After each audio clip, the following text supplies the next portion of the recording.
Hi all, എല്ലാവർക്കും let's ക്രാക്കിലേക്ക് സ്വാഗതം. അപ്പോൾ നമുക്ക് ഫിസിക്സിലെ കുറച്ച് റാൻഡം ക്വസ്റ്റ്യൻസ് നോക്കാം.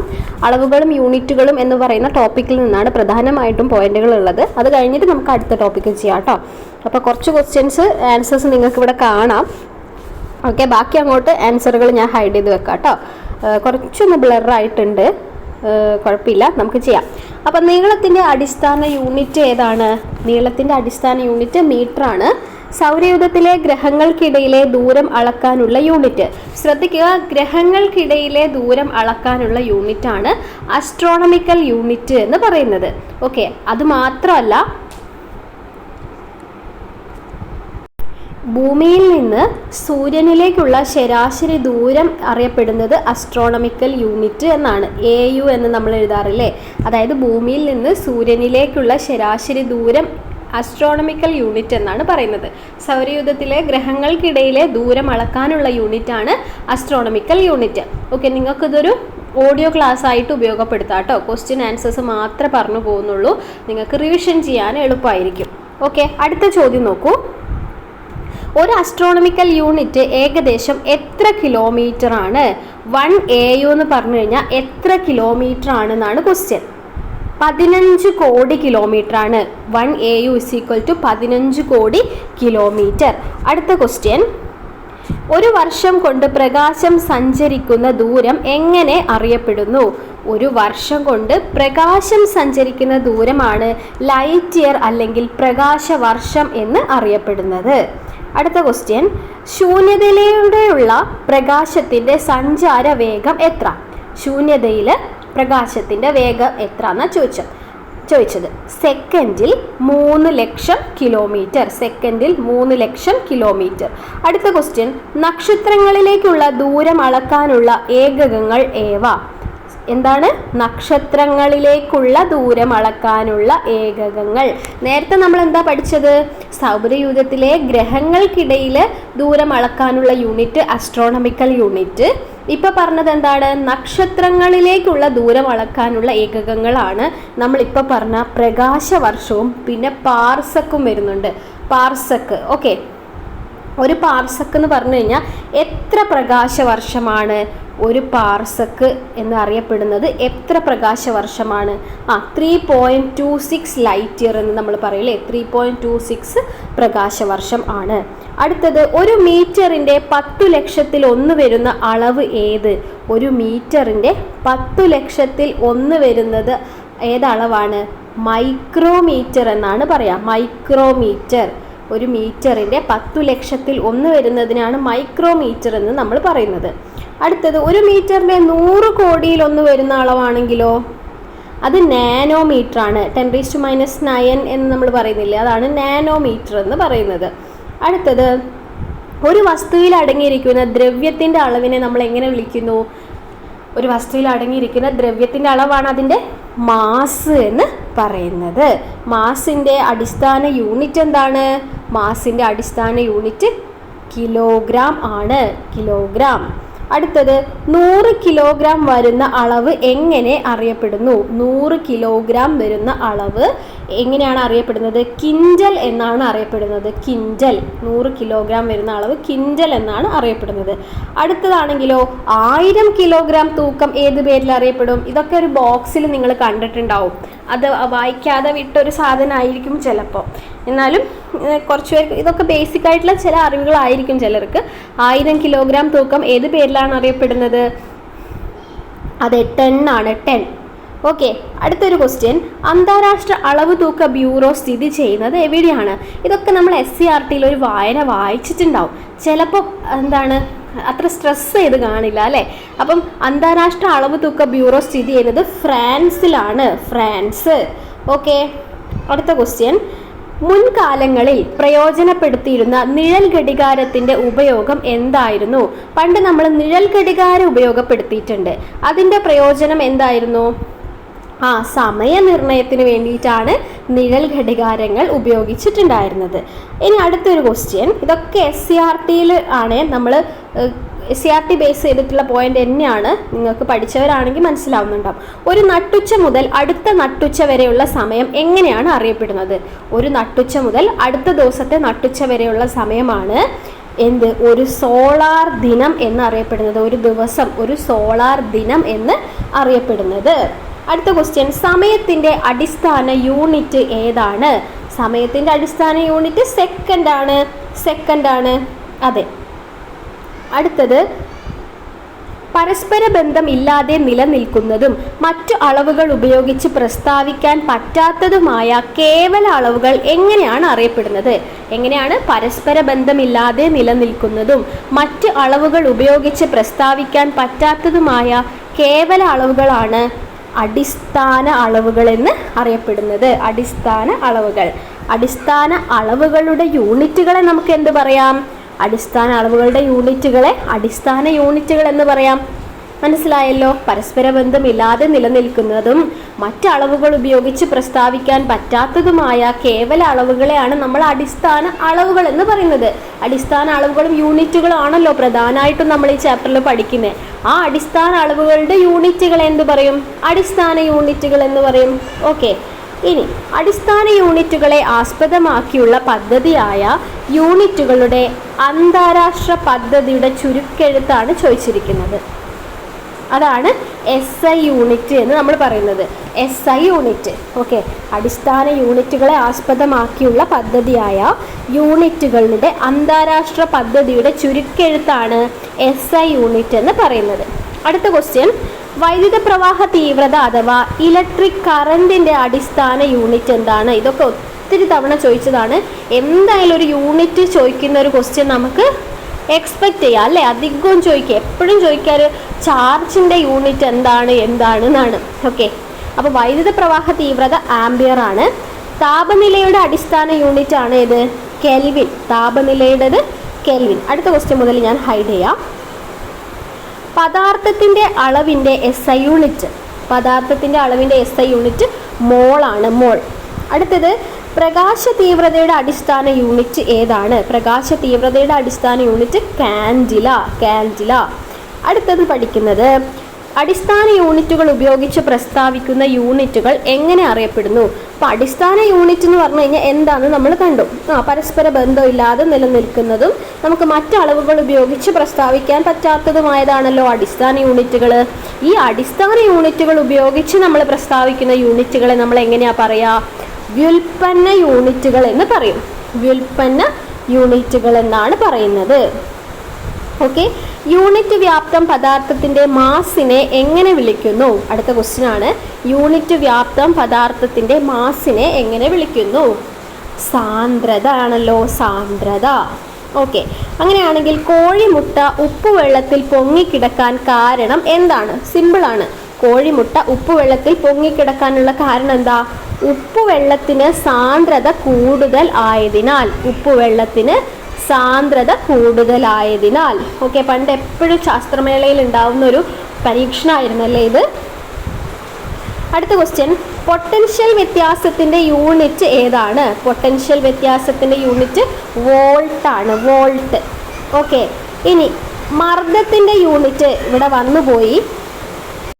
മർദ്ദത്തിൻ്റെ യൂണിറ്റ് പാസ്കൽ ആണ്. പാസ്കൽ. ഇവിടെ നല്ല മഴയാണ്. മഴേൻ്റെ ഡിസ്റ്റർബൻസ് ഇതിനകത്ത് വരുന്നുണ്ടോ എന്ന് എനിക്ക് മനസ്സിലാവില്ല. അപ്ലോഡ് ചെയ്താൽ തന്നെ അല്ലെങ്കിൽ വീഡിയോ കഴിഞ്ഞാലേ എനിക്ക് മനസ്സിലാവുള്ളൂ. മുഴുവൻ എടുക്കണം എന്ന് വിചാരിച്ചതായിരുന്നു. ബലത്തിൻ്റെ യൂണിറ്റാണ് ന്യൂട്ടൺ. ഒരു വസ്തുവിൻ്റെ ചലനാവസ്ഥയോ നിശ്ചലാവസ്ഥയോ പ്രതിപാദിക്കാൻ അടിസ്ഥാനമാക്കിയെടുക്കുന്ന വസ്തുവിനെ ഏത് പേരിൽ വിളിക്കുന്നു? ഒരു വസ്തുവിൻ്റെ ചലനാവസ്ഥയോ നിശ്ചലാവസ്ഥയോ പ്രതിപാദിക്കാൻ അടിസ്ഥാനമാക്കിയെടുക്കുന്ന വസ്തുവിനെ നമ്മൾ എന്താ വിളിക്കുക? അവലംബക വസ്തു അല്ലെങ്കിൽ റെഫറൻസ് ബോഡി എന്ന് വിളിക്കും. ഇനി അവലംബക വസ്തുവിനെ അപേക്ഷിച്ച് ഒരു വസ്തുവിൻ്റെ സ്ഥാനം മാറിയാൽ നമുക്ക് എന്ത് പറയാം? ആ വസ്തു ചലനത്തിലാണ് എന്ന് നമുക്ക് പറയാം. ആദ്യ സ്ഥാനത്ത് നിന്ന് അന്ത്യസ്ഥാനത്തേക്കുള്ള നേർരേഖാ ദൂരമാണ് എന്ത്? ആദ്യ സ്ഥാനത്ത് നിന്ന് അന്ത്യസ്ഥാനത്തേക്കുള്ള നേർരേഖാ ദൂരത്തെയാണ് നമ്മൾ സ്ഥാനാന്തരം എന്ന് പറയുന്നത്. ഓക്കെ. യൂണിറ്റ് സമയം കൊണ്ട് സഞ്ചരിച്ച ദൂരത്തെ നമ്മൾ എന്ത് പറയും? യൂണിറ്റ് സമയം കൊണ്ട് സഞ്ചരിച്ച ദൂരത്തെ നമ്മൾ വേഗം എന്ന് പറയും അല്ലേ? വേഗം എന്ന് പറയും. ഓക്കെ. യൂണിറ്റ് സമയത്തിലുണ്ടായ സ്ഥാനാന്തരത്തെ നമ്മൾ എന്ത് പറയും? സ്ഥാനാന്തരത്തെ യൂണിറ്റ് സമയത്തിലുണ്ടായ സ്ഥാനാന്തരത്തെയാണ് പ്രവേഗം എന്ന് പറയുന്നത്. അതായത് ദൂരം ബൈ സമയമാണെങ്കിൽ അതെന്താണ്? വേഗമാണ്. അതേസമയം സ്ഥാനാന്തരം ബൈ സമയമാണെങ്കിൽ പ്രവേഗം. സ്ഥാനാന്തരം ബൈ സമയമാണെങ്കിൽ അത് എന്താണ്? പ്രവേഗം. ഇതാണ് വ്യത്യാസം. മനസ്സിലായല്ലോ? ദൂരം ബൈ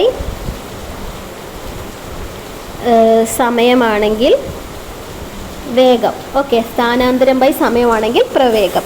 അടുത്ത ക്വസ്റ്റ്യൻ, ഒരു വസ്തു ഒരു സ്ഥാനത്ത് നിന്ന് മറ്റൊരു സ്ഥാനത്തേക്ക് ഏത് പാതയിലൂടെ സഞ്ചരിച്ചാലും ആദ്യ സ്ഥാനവും അന്ത്യസ്ഥാനവും തമ്മിലുള്ള നേർരേഖാ ദൂരത്തെയാണ് നമ്മൾ എന്ത് പറയുന്നത്? ക്വസ്റ്റ്യൻ എങ്ങനെ ചോദിച്ചാലും എന്ത് തന്നെയാണ്? സ്ഥാനാന്തരം തന്നെയാണ്. ഓക്കെ, അടുത്ത ക്വസ്റ്റ്യൻ, പ്രവേഗം ഏതിനം അളവിന് ഉദാഹരണമാണ്? അതായത് സദിശമാണോ അദിശമാണോ എന്നാണ് ചോദിച്ചിരിക്കുന്നത്. പ്രവേഗം ഏതാണ്? സദിശ അളവാണ്. അങ്ങനെയാണെങ്കിൽ വേഗമോ? വേഗം അതിശ അളവാണ്. സദിശ അളവും അതിശ അളവും എന്താണെന്നറിയാവോ? നമുക്കിവിടെ ഒരു ബോക്സിൽ കൊടുത്തിട്ടുണ്ട്. സദിശ അളവുകളും അതിശ അളവുകളും കാണാലോ. അപ്പോൾ എന്താണ് സദിശ അളവുകൾ എന്ന് പറഞ്ഞു കഴിഞ്ഞാൽ? പരിമാണത്തോടൊപ്പം ദിശ കൂടി പ്രസ്താവിക്കേണ്ടി വരുന്ന ഭൗതിക അളവുകളെയാണ് നമ്മൾ സദിശ അളവുകൾ എന്ന് പറയുന്നത്. അപ്പോൾ അതിശ അളവ് എന്തായിരിക്കും? ദിശ പ്രസ്താവിക്കേണ്ടതില്ലാത്ത ഭൗതിക അളവുകളെയാണ് നമ്മൾ എന്ത് പറയുന്നത്? അതിശ അളവുകൾ എന്ന് പറയുന്നത്. ഇംഗ്ലീഷും ഒന്ന് നോക്കി വെച്ചോളൂ. സദിശം വെക്റ്റർ ക്വാണ്ടിറ്റി ആണ്, അതിശം സ്കേലാർ ക്വാണ്ടിറ്റി ആണ്. സ്ഥാനാന്തരം ഏത് തരം അളവിന് ഉദാഹരണമാണ്? സ്ഥാനാന്തരം സദിശം. കണക്ട് ചെയ്താൽ മതി. സ്ഥാനാന്തരം സദിശമാണ്. ഇനി ഒരു വസ്തു സഞ്ചരിക്കുന്നത് നേർരേഖയിലൂടെ ഒരേ ദിശയിലായിരിക്കുമ്പോൾ അതിൻ്റെ ദൂരത്തിൻ്റെയും സ്ഥാനാന്തരത്തിൻ്റെ അളവുകൾ എപ്രകാരമായിരിക്കും? ഒരു വസ്തു സഞ്ചരിക്കുന്നത് ഒരേ ദിശയിൽ നേർരേഖയിലാണ് എങ്കിൽ അതിൻ്റെ ദൂരവും എന്ത് തന്നെയായിരിക്കും? സ്ഥാനാന്തരവും എന്ത് തന്നെയായിരിക്കും? തുല്യമായിരിക്കും. AB തന്നെയായിരിക്കും രണ്ടും. ഓക്കെ, ദൂരം ഏതിനം അളവാണ്? ദൂരം ഒരു അതിശ അളവാണ്. അതായത് പരിമാണത്തോടൊപ്പം ദിശ ചേർക്കേണ്ടതില്ലാത്ത അളവാണ് ദൂരം. അപ്പോൾ സദിശ അളവും അതിശ അളവും അറിയുന്നതാണ്. അടുത്ത ക്വസ്റ്റ്യൻ, വ്യോമയാന സമുദ്ര ഗതാഗത ദൂരം. ഒന്നുകൂടി, വ്യോമയാന അല്ലെങ്കിൽ സമുദ്ര ഗതാഗത രംഗത്ത് ദൂരം അളക്കാനുള്ള യൂണിറ്റ് ഏതാണ്? ഇമ്പോർട്ടൻ്റ് ആണ്. നോട്ടിക്കൽ മൈൽ എന്ന് നമ്മൾ പറയും. അങ്ങനെയാണെങ്കിൽ ഒരു നോട്ടിക്കൽ മൈല് എത്ര കിലോമീറ്റർ ആണ്? ഒരു നോട്ടിക്കൽ മൈൽ എന്ന് പറഞ്ഞാൽ 1.852 കിലോമീറ്റർ ആണ്. 1.852 കിലോമീറ്റർ. അടുത്ത ക്വസ്റ്റ്യൻ, കപ്പലുകൾ, വിമാനങ്ങൾ എന്നിവയുടെ വേഗം അളക്കുന്നതിനുള്ള യൂണിറ്റ് ഏതാണ്? കപ്പലുകൾ, വിമാനങ്ങൾ എന്നിവയുടെ വേഗം അളക്കുന്നതിനുള്ള യൂണിറ്റ് നോട്ടാണ്. നോട്ട്. ഓക്കെ, അടുത്ത ക്വസ്റ്റ്യൻ, ഒരു നോട്ട് എന്നാൽ മണിക്കൂറിൽ ഏത് തോതിൽ സഞ്ചരിക്കുന്ന വേഗമാണ്? ഒരു നോട്ട് എന്നാൽ മണിക്കൂറിൽ ഏത് തോതിൽ സഞ്ചരിക്കുന്ന വേഗമാണ്? ഒരു നോട്ടിക്കൽ മൈലാണ് കേട്ടോ. Nautical mile. അടുത്ത ക്വസ്റ്റ്യൻ, ചലനത്തിലുള്ള ഒരു വസ്തു തുല്യ സമയ ഇടവേളകളിൽ തുല്യ ദൂരമാണ് സഞ്ചരിക്കുന്നതെങ്കിൽ ആ വസ്തുവിൻ്റെ വേഗം എപ്രകാരമാണ്? അപ്പം തുല്യ സമയത്തിൽ തുല്യ ദൂരം സഞ്ചരിക്കുക. അപ്പോൾ അതെന്തായിരിക്കും? സമവേഗമായിരിക്കും. അങ്ങനെയാണെങ്കിൽ ഒരു വസ്തു തുല്യ സമയ ഇടവേളകളിൽ തുല്യ ദൂരം അല്ല സഞ്ചരിക്കുന്നതെങ്കിൽ ആ വസ്തുവിൻ്റെ വേഗം എപ്രകാരമായിരിക്കും? അസമവേഗത്തിലായിരിക്കും. തുല്യ സമയ ഇടവേളകളിൽ തുല്യ ദൂരമല്ല സഞ്ചരിക്കുന്നതെങ്കിൽ അത് അസമവേഗത്തിലായിരിക്കും എന്ന് നമുക്ക് പറയാം. ഓക്കെ, അടുത്ത ക്വസ്റ്റ്യൻ, ഒരു വസ്തുവിൻ്റെ സ്ഥാനാന്തരത്തിൻ്റെ അളവ് തുല്യ സമയ ഇടവേളകളിൽ തുല്യമായിരിക്കുകയും ഒരേ ദിശയിൽ സഞ്ചരിക്കുകയും ചെയ്യുമ്പോൾ ആ വസ്തുവിൻ്റെ പ്രവേഗം എപ്രകാരമായിരിക്കും? എന്താണ്? ഒരു വസ്തുവിൻ്റെ സ്ഥാനാന്തരത്തിൻ്റെ അളവ്. സ്ഥാനാന്തരം എന്ന് പറഞ്ഞിട്ടുണ്ട് ഇവിടെ. അളവ് തുല്യ സമയ ഇടവേളകളിൽ തുല്യമായിരിക്കുകയും ഒരേ ദിശയിൽ സഞ്ചരിക്കുകയും ചെയ്യുമ്പോൾ ഒരേ ദിശയിലും എന്നും പറഞ്ഞിട്ടുണ്ട്. അങ്ങനെയെങ്കിൽ ആ വസ്തുവിൻ്റെ പ്രവേഗം എന്തായിരിക്കും? സമപ്രവേഗത്തിലായിരിക്കും. അടുത്ത ക്വസ്റ്റ്യൻ, പ്രകാശം ശൂന്യതയിലൂടെ സഞ്ചരിക്കുന്നത് ഏതിനുദാഹരണമാണ്? സമപ്രവേഗത്തിന് ഉദാഹരണമാണ്. പ്രകാശം ശൂന്യതയിലൂടെ സഞ്ചരിക്കുന്നത് സമപ്രവേഗത്തിന് ഉദാഹരണമാണ്. ഓക്കെ, അങ്ങനെയാണെങ്കിൽ അടുത്ത ക്വസ്റ്റ്യൻ നോക്കൂ. സ്റ്റേഷനിൽ നിന്ന് പുറപ്പെട്ട ട്രെയിൻ നീങ്ങുന്നത് ഏതിനം പ്രവേഗമാണ്? സ്റ്റേഷനിൽ നിന്ന് പുറപ്പെട്ട ട്രെയിൻ നീങ്ങുന്നത് സമമാണോ? അല്ല, അസമപ്രവേഗമാണ്. അസമപ്രവേഗമാണ്. ഓക്കെ, ഇനി അടുത്ത ക്വസ്റ്റ്യൻ ആണ്, പ്രവേഗമാറ്റത്തിന്റെ നിരക്ക് എങ്ങനെയാണ് അറിയപ്പെടുന്നത്? അടുത്തൊരു ക്വാണ്ടിറ്റിയിലേക്ക് നമ്മൾ പോവാണ്. പ്രവേഗമാറ്റത്തിന്റെ നിരക്കിനെയാണ് നമ്മൾ എന്ത് പറയുന്നത്? ത്വരണം അഥവാ ആക്സിലറേഷൻ എന്ന് പറയുന്നത്. അങ്ങനെയാണെങ്കിൽ ത്വരണം അദിശമാണോ സദിശമാണോ? ത്വരണം ഒരു സദിശ അളവാണ്. സദിശ അളവാണ്. അടുത്ത ക്വസ്റ്റ്യൻ, ഭൂമിയുടെ ആകർഷണ ബലത്താൽ നിർബാധം പതിക്കുന്ന ഏതൊരു വസ്തുവിനും ഉണ്ടാകുന്ന ത്വരണം എങ്ങനെ അറിയപ്പെടുന്നു? ഭൂമിയുടെ ആകർഷണ ബലത്താൽ നിർബാധം പതിക്കുന്ന ഏതൊരു വസ്തുവിനും ഉണ്ടാകുന്ന ത്വരണം അറിയപ്പെടുന്നത് ഭൂഗുരുത്വാകർഷണ ത്വരണം അല്ലെങ്കിൽ ഗുരുത്വാകർഷണ ത്വരണം എന്ന് പറയാം. Acceleration due to gravity. Okay, അടുത്ത ക്വസ്റ്റ്യൻ, ഒരു വസ്തു നിശ്ചലാവസ്ഥയിൽ നിന്ന് യാത്ര ആരംഭിക്കുമ്പോഴും നിർബാധം താഴേക്ക് പതിക്കുമ്പോഴും അതിൻ്റെ ആദ്യ പ്രവേഗം എന്തായിരിക്കും? എന്താണ് ചോദിച്ചത്? ആദ്യ പ്രവേഗം. എങ്ങനെ? ഒരു നിശ്ചലാവസ്ഥയിൽ നിന്ന് യാത്ര ആരംഭിക്കുമ്പോഴും അതേപോലെ നിർബാധം താഴേക്ക് പതിക്കുമ്പോഴൊക്കെ അതിൻ്റെ ആദ്യ പ്രവേഗം 0 ആയിരിക്കും. 0. ഓക്കെ, അടുത്ത ക്വസ്റ്റ്യൻ, ഒരു വസ്തു നിശ്ചലാവസ്ഥയിലാകുമ്പോൾ അതിൻ്റെ അന്ത്യപ്രവേഗം എന്താണ്? ഒരു വസ്തു ചലിച്ചുകൊണ്ടിരിക്കുകയാണ്, അത് നിശ്ചലാവസ്ഥയിലാകുന്ന സമയത്ത് അതിൻ്റെ അന്ത്യപ്രവേഗം ചോദിച്ചു. അങ്ങനെ ചോദിച്ചാലും എന്താണ്? 0 തന്നെയാണ്. 0. അടുത്തത്, മുകളിലേക്ക് എറിയപ്പെടുന്ന വസ്തുക്കൾ അതിൻ്റെ സഞ്ചാരപഥത്തിലെ ഏറ്റവും ഉയർന്ന സ്ഥാനത്തെത്തുമ്പോൾ അന്ത്യപ്രവേഗം എന്തായിരിക്കും? അപ്പം നമ്മളൊരു കല്ല് മുകളിലേക്ക് എറിഞ്ഞു. മുകളിലേക്ക് പോകുന്തോറും അതിൻ്റെ വേഗത ഇങ്ങനെ കുറഞ്ഞു വരും അല്ലേ? അതിൻ്റെ സ്പീഡ് കുറഞ്ഞു വരും. അങ്ങനെയാണെങ്കിൽ അതിൻ്റെ ഏറ്റവും ഉയർന്ന സ്ഥാനത്തെത്തുമ്പോൾ അതിൻ്റെ പ്രവേഗം എന്തായിരിക്കും? 0 ആയിരിക്കും. 0 ആയിരിക്കും. ഓക്കെ, അടുത്ത ക്വസ്റ്റ്യൻ, ഒരു സൂപ്പർസോണിക് വിമാനത്തിൻ്റെ ശരാശരി വേഗം എത്രയാണ്? ഒരു സൂപ്പർസോണിക് വിമാനത്തിൻ്റെ ശരാശരി വേഗം സെക്കൻഡിൽ 200 മീറ്റർ ആണ്.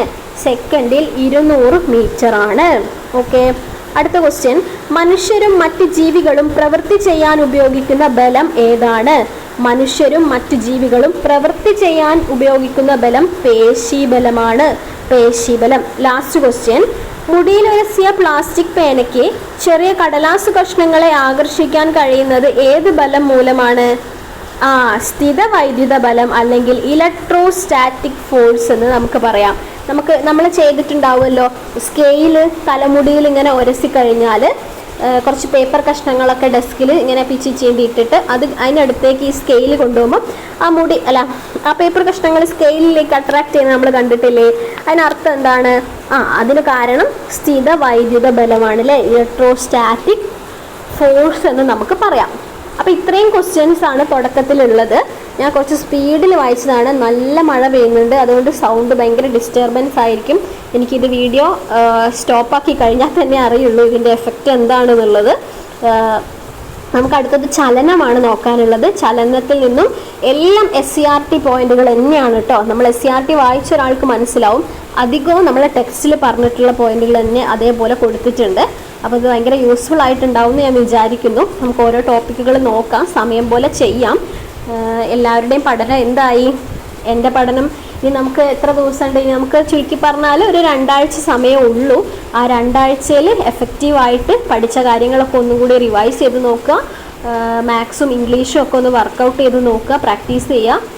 എനിക്ക് നിങ്ങളോട് ഇങ്ങനെ സംസാരിക്കുമ്പോൾ ഭയങ്കര കോൺഫിഡൻസ് ഉണ്ടായിരുന്നു. ആ കോൺഫിഡൻസിൻ്റെ പുറത്ത് തന്നെയാണ് ഞാൻ ഓരോന്ന് പറഞ്ഞിട്ടുണ്ടായിരുന്നത്. ഇപ്പം എനിക്ക് നല്ല ടെൻഷനുണ്ട്, കാരണം എവിടെ ഒന്നും എത്താത്തൊരു ഫീൽ ഉണ്ട് ഇപ്പോഴും. അതെന്താണെന്ന് അറിയില്ല. സാരമില്ല, നമുക്ക് നോക്കാം അല്ലേ? ഓക്കെ, അപ്പോൾ എല്ലാവരും നന്നായിട്ട് പഠിക്കൂ. All the best. Thank U.